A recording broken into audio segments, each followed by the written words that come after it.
젊어서 하는 고생은 사서도 한다는 말이 있죠. 젊어서 하는 고생은 장래 발전에 좋은 경험이 되기 때문에 고생 너무 불평하지 말고 그 고생을 달게 여기라, 그런 의미로 하는 말입니다. 젊어서 고생은 사서도 한다. 그런데 과연 지금 이 시대에 이것이 모든 사람들에게 해당되는 말일까 하는 거예요. 2010년에 책 한 권이 출판됐는데 제목이 아프니까 청춘이다는 책입니다. 이게 많은 사람들에게 읽혀지기도 했는데 또 반면에 또 그만큼 또 많은 사람들의 반감을 일으키는 책이기도 합니다. 아프면 환자지 무슨 청춘이냐는 거예요. 아프면 왜 아픈지 알려주고 안 아프게 해줘야지.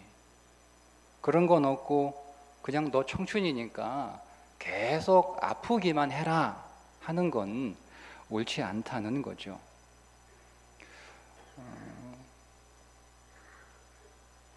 저도 같은 생각인데요. 여러분, 고생이라는 건 잠깐 해야 약이 되는 거지, 그 고생을 오랫동안 하게 되면 저는 그게 약이 되기보다는 독이 되는 경우가 더 많다고 생각을 합니다. 젊었을 때 잠깐 하는 고생이야 약이 되겠지, 여러분 그 고생을 늙어서까지 계속 한다고 하면 과연 여러분은 그 고생이 우리에게 약이 될까 하는 거예요. 물론 옛날에는 젊어서 고생하는 것이 약이 되었던 시절이 우리 가운데 있었습니다.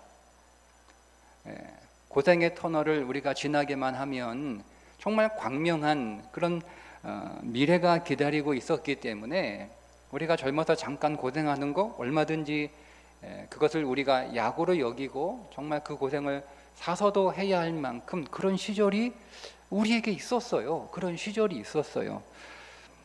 그런데 여러분, 지금에 와서는 한번 그 고난의 터널에 들어가게 되면 언제 나올지 모르는 거예요.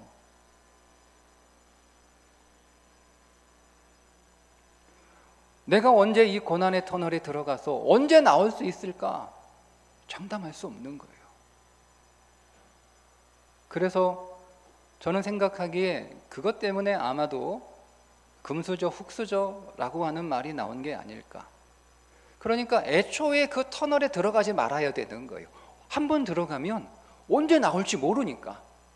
그러니까 금수저들은 애초에 그런 고생의 터널에 들어갈 필요가 없는 사람들이잖아요. 그죠? 저는 그래서 우리가 이러한 시대를 살고 있는데, 근데 성경에서는 고난에 관하여 여러 번 많은 말씀들을 하고 있거든요. 그럼 오늘 우리가 이 고난에 관한 성경의 말씀들을 좀 더 깊게, 더 주의 깊게 들여다볼 필요가 있는 것은 아닌가. 시편 119편 71절에 보면 고난당한 것이 내게 유익이라, 이로 말미암아 내가 주의 율례들을 배우게 되었도다. 고난을 통해서 겸손한 자가 되고 고난을 통해 내가 더 믿음이 생겼다, 이런 말씀인데요. 여러분, 반대로 오히려 고난 때문에 내가 더 억세지고 오히려 고난 때문에 신앙을 버리고 하나님을 떠나는 사람들도 있잖아요. 모든 사람이 다 여러분 고난을 겪는다고 다 더 믿음이 강해지는 건 아니잖아요. 여러분, 그러면 고난 때문에 믿음이 더 약해지고 하나님을 떠난 사람들은, 그러면 그런 사람들은 믿음이 없어서 그런 거라고 여러분 우리가 그렇게 단정지어 말할 수 있을까요? 그러면 여러분들은, 우리는 과연 고난을 당하면 더 겸손해지고 우리는 더 믿음 있는 사람이 될 수 있을까요? 고린도서 12장 10절에 그러므로 내가 그리스도를 위하여 약한 것들과 능욕과 궁핍과 박해와 곤고를 기뻐하노니 이는 내가 약한 그때에 강함이라. 사도 바울이 그 고난을 통해서 자기가 더 강한 자가 되었다, 그리스도 안에서 더 강한 자가 되었다는 말씀인데, 여러분, 반대로 고난을 겪으면서 오히려 더 약해져서 더 자신감을 잃어버리는 사람들도 있잖아요.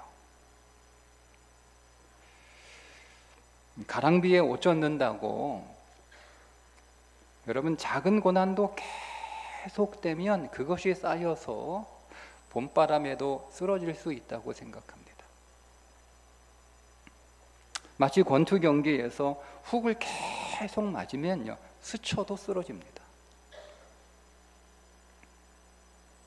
우리가 그런 사람을 보고 얼마나 약하면 그런 거에 쓰러지냐, 얼마나 약하면 별로 그것 가지고 사람이 주저앉냐, 여러분 못 견디고 그렇게 쓰러지냐, 여러분 우리가 비난할 수 있을까요? 과연 우리는 작은 고난들을 그저 간지럼 정도로 여길 수 있습니까? 이렇게 어떤 사람들은 너무 고생을 많이 해서 자신감을 잃어버리는 사람들도 있고, 또 반대로 어떤 사람들은 고생을 너무 많이 해서 더 억세지는 사람들도 있습니다. 자신감을 잃어버리면 뭘 할 수가 없어요. 또 너무 억세지면 여러분 부러집니다.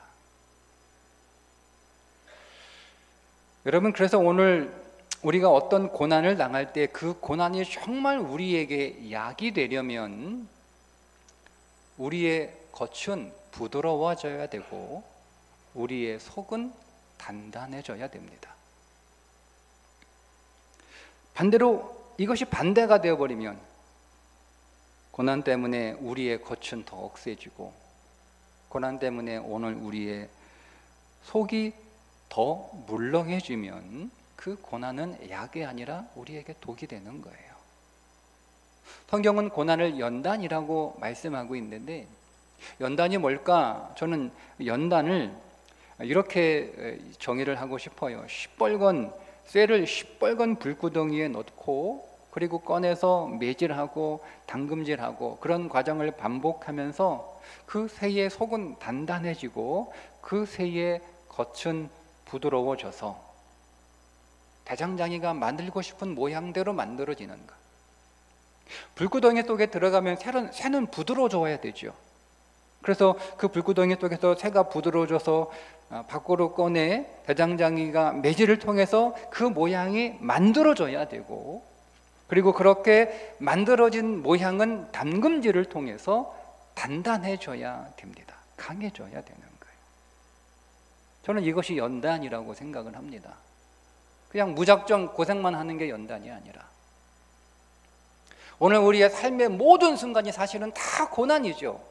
고난 아닌 게 없어요. 큰 사건만 여러분 우리 인생의 고난이고, 작은 사건들은 우리 인생의 고난이 아니다. 아니에요. 작은 것도 고난이기는 매한가지입니다. 이슬비 같은 고난도 자주 맞으면 결국 우리는 큰 상처를 입게 되어 있습니다. 그래서 오늘 우리는 모든 고난을 매 순간마다 그 고난을 잘 받아야 되는데, 고난을 여러분 잘 받지 못하면 고난은요 고생으로 끝나요. 고난이 고생이 되지 않고 연단이 되어야 됩니다. 그러면 오늘 우리가 당하는 이 모든 고난들이 고생이 아니라 연단이 되려면 첫 번째, 여러분의 겉은 부드러워져야 됩니다. 베드로전서 1장 7절에 너희 믿음의 시련이 불로 연단하여도 없어질 금보다 더 귀하여 예수 그리스도에 나타나실 때에 칭찬과 영광과 존귀를 얻게 하려 함이라. 많은 시련을 통해서 영광과 존귀와 칭찬을 얻게 한다.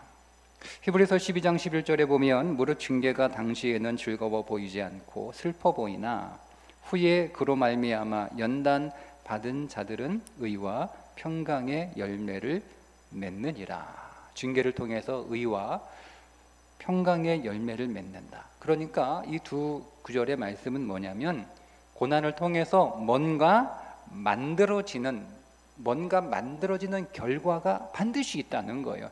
그러니까 아무것도 없는, 그냥 고난으로 끝나는, 고생으로 끝나는 그런 고난은 없다는 거죠. 뭔가 반드시 고난을 통해서 만들어지는 좋은 결과가 있어야 된다는 거예요. 그러니까 무턱대고 고생만 할 것이 아니라 내가 이 고난의 끝에서 뭔가 얻어지는, 그게 고난인 거예요. 그게 연단인 거예요. 그게 없으면 그냥 고생하는 거죠. 그냥 고생하다 끝나는 거예요. 고난의 불구덩이 속에 들어가서 내가 부드러워져야 대장장이신 하나님께서 나를 그분이 원하시는 모양으로 만들어 낼 수 있는 거죠. 그게 연단이고 고난인데, 오늘 본문에 보면 모세를 어떤 사람이라고 설명하냐면 모세가 누구보다, 세상에 있는 그 누구보다 온유한 사람이 되었다, 이렇게 말씀하고 있습니다. 여러분, 모세가 애굽의 왕자로 40년간 살 때는 그는 굉장히 교만한 사람이었어요. 그래서 결국 어떻게 됐죠? 결국 부러졌습니다. 자기가 자기 백성들 좀, 히브리 민족들 좀 구원한답시고 좀 도움이 된답시고 나섰다가 어떻게 됐어요? 도망자, 수배자가 됐어요. 그리고 광야 40년 양치기로 살다가 그 40년의 양치기의 광야의 고난은 그에게 뭘 가져왔습니까? 모세의 자신감을 다 빼앗아갔어요. 그러니까 하나님이 그를 부르실 때 그 하나님 앞에서, 하나님 못해요, 저 못해요, 할 수 없어요, 제가 뭘 그런 거 합니까? 제 주제를 보세요, 제 형편을 보세요, 나 못해요, 이렇게 계속 거부하잖아요. 애굽의 왕실에 있을 때 그 애굽 왕실의 고난은 모세를 너무 자만하게 만들었고, 반대로 또 광야의 고난은 그를 너무 열등한 사람으로 만들어 버렸어요. 그런데 그런 모세가 하나님의 손에서 누구보다 온유한 자가 되었다. 그러니까 여기서 이 온유한 자라고 하는 부드럽다라고 하는 이 의미는 뭐냐면, 대장장이신 하나님이 만들고 싶은 대로, 그 하나님이 모양을 만들어주는 대로 잘 따라간다는 뜻이에요. 그게 온유하다는 거예요. 하나님이 오늘 우리를 만들고 싶은데 너무 강해가지고 한 대 맞으니까 뚝 부러져. 하나님이 오늘 우리를 만들고 싶은데 내가 너무 물렁해가지고 모양이 안 나오는 거예요. 모양이. 칼을 만들어 놨는데 이게 칼 만들어 놓으니까 칼이 확 휘어져 버리는 거예요. 그러니까 이 온유하다라고 하는 것은 부러지지도 않는 것이고, 한 대 쳤더니 부러지는 것도 아니고, 또 너무 허물거려가지고 모양을 잡아놓으니까 모양이 금방 이렇게 무너지는, 다 하나님이 만들고 싶은 그 모양대로 온전하게 잘 다루어져서 그 모양대로 탁 만들어진 다음에 그 모양을 잃지 않고 하나님 앞에 짧게 쓰임 받는 거, 그게 온유한 거죠.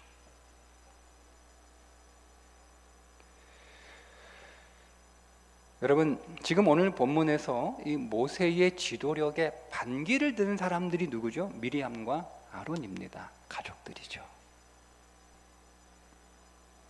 가장 큰 지지를 해줘야 되는 가족들이 지금 모세를 오히려 공격하고 있습니다.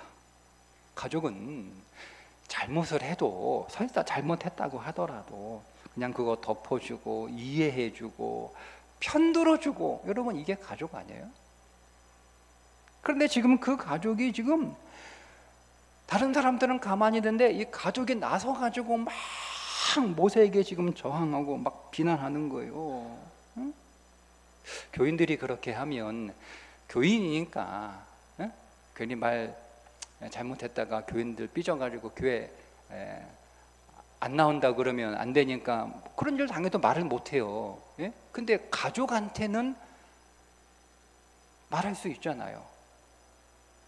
그러니까 모세가 자기 가족이니까 미리암이나 아론한테 저는 한마디 할 수 있다고 생각해요. 가족이니까 말할 수 있죠. 근데 여러분, 모세가 한마디도 안 합니다. 한마디도 안 합니다. 근데 원래 모세가 그런 사람이 아니에요. 원래 모세가 그런 사람이 아니에요. 그의 속은 어떤지 모르지만 어쨌든 모세의 그 겉은 굉장히 부드러워졌어요.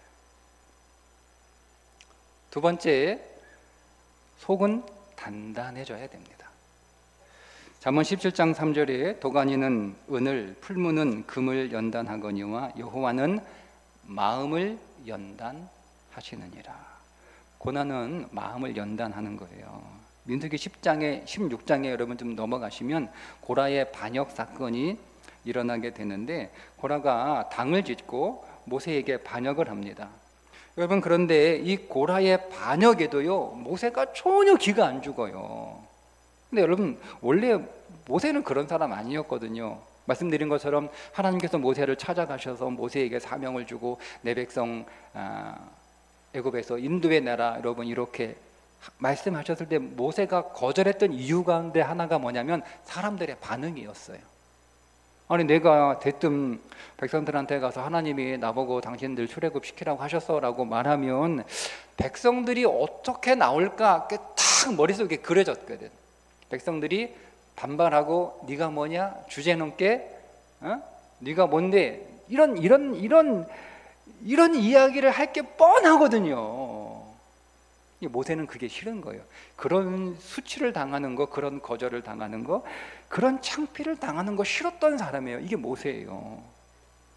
근데 그런 모세가 여러분, 지금 이 고라가 당을 짓고 자기 패거리를 만들어서 지금 모래를 지금 반역하는데, 그 고라가 당을 짓는 그 고라의 패거리들은 당시 이스라엘 백성들 가운데 지도자들이었습니다. 지도자들이었어요.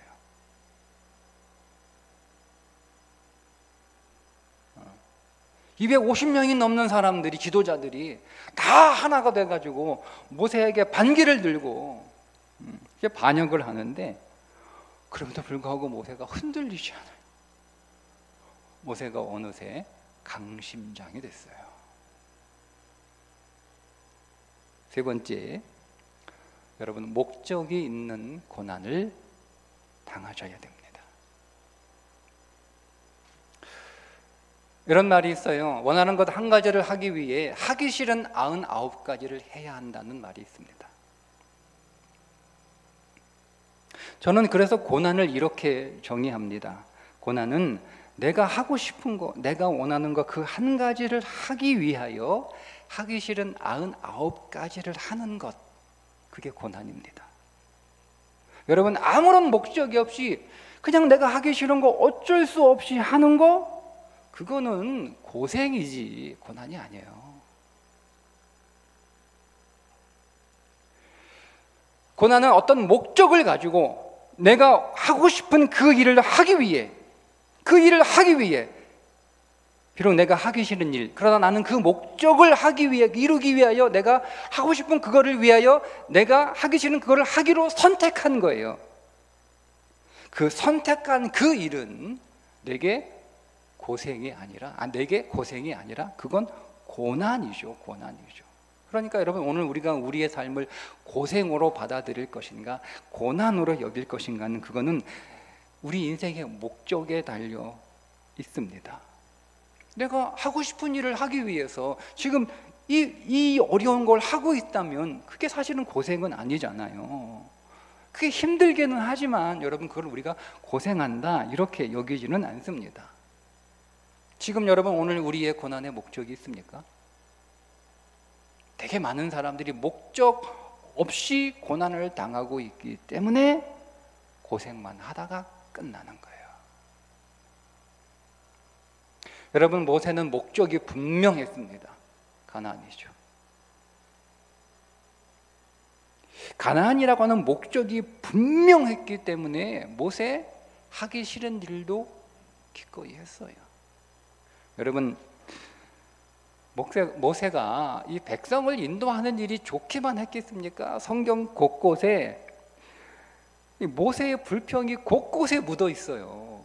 모세 불평하죠, 짜증내죠, 막 성질내죠. 너무너무 힘들어하는 그 모세의 감정들이 성경에 고스란히 여러분 여러 곳에서 수차례 그렇게 여러분 기록되어 있습니다. 그럼에도 불구하고 그가 중간에 포기하지 않고 그 길을 끝까지 여러분 갈 수 있었던 이유가 무엇이에요? 목적이 분명했기 때문에 그렇습니다. 목적이 분명했기 때문에. 모세가 그 광야에서 자기를 찾아온 장인 이드로를 만납니다. 그 이드로에게 자기 백성들의 현재의 상황을 설명하는데 뭐라고 설명하냐면 우리가 고난 중에 있다라고 설명해요. 정확하게 고난이라고, 고생이라고 말하지 않습니다. 그러니까 그 장인에게, 장인이 보기에는 이게 무슨 고생이야 이렇게 아마 얘기를 했겠죠. 근데 모세는 아니요, 우리는 고생하는 게 아니라 우리는 고난 가운데 있는 겁니다. 우리는 고난 중에 있는 겁니다. 여러분, 목적이 없으면 사실 다 힘들어요. 목적이 없으면 노는 것도 힘들어요. 목적이 없으면. 예? 여러분, 그러나 목적이 분명하면 밤낮 철야를 해도 비록 힘은 들어도 괴롭지 않습니다. 목적이 있기 때문에 그렇습니다. 여러분, 그러니까 오늘 우리가 당하는 모든 고난이 다 유익한 것이 아니라 이유가 있는 고난, 목적이 있는 고난, 그 고난이 우리에게 유익한 거예요. 그럼 오늘 우리는 하나님 앞에 두 가지를 기도해야 됩니다. 하나님, 내가 하기 싫은 그 99가지를 기꺼이 할 수 있는 너희 안에서 행하시는 하나님이시니 자기의 기쁘신 뜻을 위하여 너희에게 소원을 두고 행하시는 그 하나님이라는 그 말씀과 같이 내 안에 하나님의 소원이 내 안에 있으니 그 소원이 깨어나서 내가 원하는 것, 내가 하고 싶은 것, 내가 살고 싶은 것, 그 한 가지를 위하여 하나님, 오늘 내가 하기 싫은 그 99가지를 기꺼이 할 수 있는 그 한 가지 소원, 그 한 가지 소원이 내 안에서 하나님이 깨어나게 하여 주옵소서. 두 번째는 그게 우리가 언제 깨어날지 몰라요. 그러니까 우리가 마냥 그때를 그냥 기다릴 수밖에 없는 거잖아요. 기다릴 수는 없는 거잖아요. 그러니까 우리는 하나님께서 오늘 우리 안에서 자기의 기쁘신 뜻을 두고 행하신 것을 믿고, 비록 오늘 우리가 하기 싫은 일이라 할지라도, 어쩌면 상황이나 사람 때문에 내가 그렇게 마지못해 해야 하는 일이라 할지라도, 여러분, 그 일을 성실하게 하다 보면 우리는 반드시 언젠가 내가 원하는 그 한 가지 일에 도달하게 될 줄 믿습니다. 그래, 우리가 이 믿음을 가지고 하나님, 지금은 내가 잘 알지 못하지만 지금 내가 해야 하는 게 있잖아요. 지금 내가 해야 하는 게 있어요. 지금 내가 도망갈 수 없고 지금 내가 피할 수 없는, 내가 해야 될 내게 주어진 삶이 있단 말이에요. 하나님, 이 일을 제가 성실하게 이 하기 싫은 99가지가 결국 내가 하고 싶은 한 가지를 위한 것인 줄 믿고 이 일을 성실하게 할 수 있는 마음을 내게 주옵소서. 그렇게 기도하셔야 됩니다. 사랑하는 성도 여러분, 현재 여러분의 힘겨운 삶이 여러분에게 고생이 아니라 고난이 되기를 축복합니다. 이 고난의 끝에서 결국 아름답고 풍성한 열매 맺는 인생 되시기를 주님의 이름으로 축복합니다.